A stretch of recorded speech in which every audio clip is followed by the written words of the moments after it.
Halo, Assalamualaikum warahmatullahi wabarakatuh. Jumpa lagi dengan Ibu Rahma di sini. Apa kabar semuanya? Semoga tetap sehat dan semangat belajar ya. Oke, kali ini kita akan belajar tentang prinsip-prinsip dasar desain.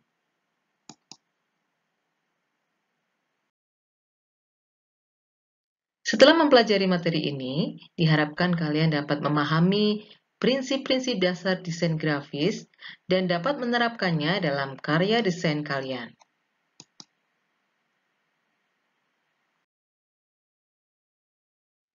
Dalam proses pembuatan desain, kita harus memperhatikan unsur-unsur dan prinsip-prinsip dasar desain grafis, agar hasil dan pesan yang terkandung di dalam desain bisa tersampaikan dengan mudah dan sesuai dengan keinginan.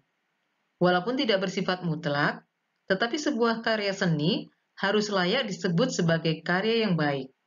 Untuk itu, dalam membuat suatu karya, harus memperhatikan semua aspek yang ada agar menghasilkan karya yang baik dan berkualitas.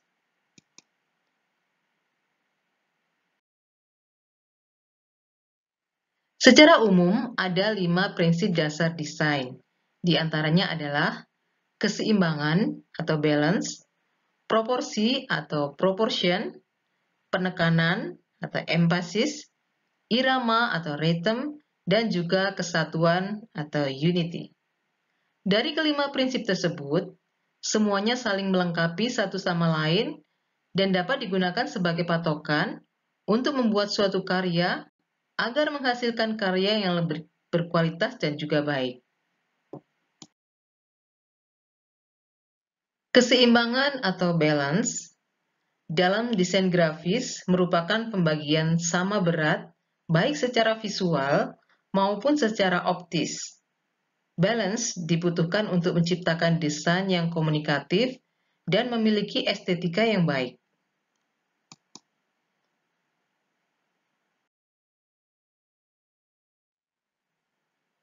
Ada dua pendekatan dasar dalam prinsip keseimbangan. Yang pertama adalah keseimbangan simetris, yang merupakan susunan dari elemen agar merata ke kiri dan ke kanan dari pusat, sehingga tampak memiliki bobot visual yang sama. Keseimbangan simetris sering juga disebut sebagai keseimbangan formal. Yang kedua adalah keseimbangan asimetris, yang merupakan pengaturan yang berbeda dengan berat yang sama di setiap sisi halaman. Warna, ukuran, bentuk, dan tekstur dapat digunakan sebagai unsur balancing.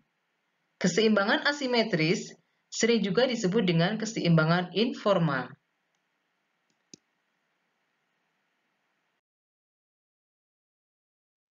Proporsi atau proportion merupakan hubungan perbandingan antara bagian yang satu dengan bagian yang lain, atau bagian dengan elemen secara keseluruhan.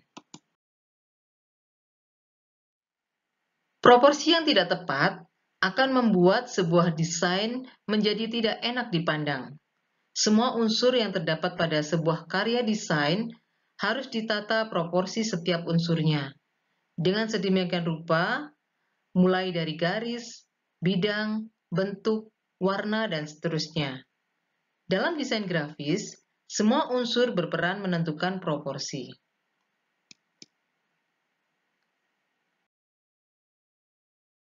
Penekanan atau emphasis, setiap karya desain ada hal yang perlu ditonjolkan lebih dari yang lain.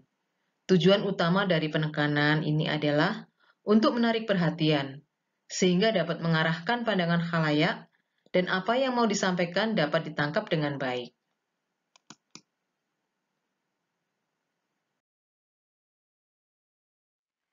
Kesatuan atau unity.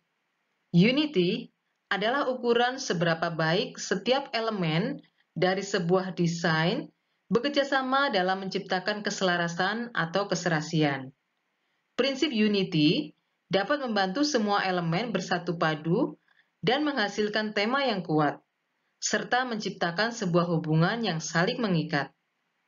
Tujuan utama desain grafis adalah untuk mengkomunikasikan pesan tertentu.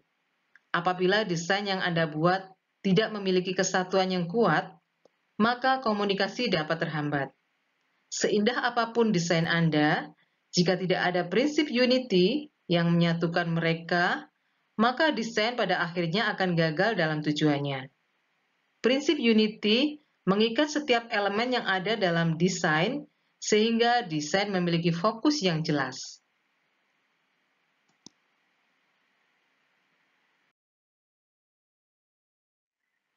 Irama atau rhythm. Irama adalah pengulangan gerak yang teratur dan terus-menerus. Dalam desain grafis, irama merupakan pengulangan unsur visual dengan jarak tertentu yang menciptakan pola atau tekstur pada desain. Pengulangan atau mengulangi unsur serupa dengan cara yang konsisten dan variasi perubahan dalam bentuk, ukuran, posisi, atau elemen adalah kunci untuk menciptakan visual ritme. Dalam bentuk-bentuk alam, bisa kita ambil contoh pengulangan gerak pada ombak laut, barisan semut, gerak dedaunan, dan lain-lain.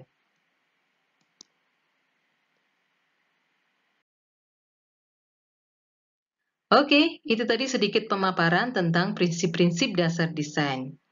Sekarang untuk latihannya, carilah contoh pengaplikasian prinsip dasar desain pada karya desain grafis.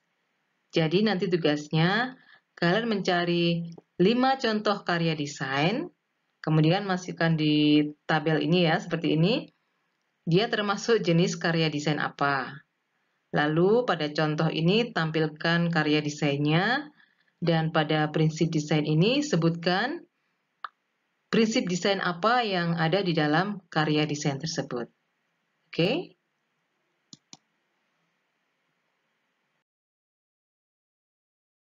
Oke, selamat belajar. Semoga sehat selalu. Wassalamualaikum warahmatullahi wabarakatuh.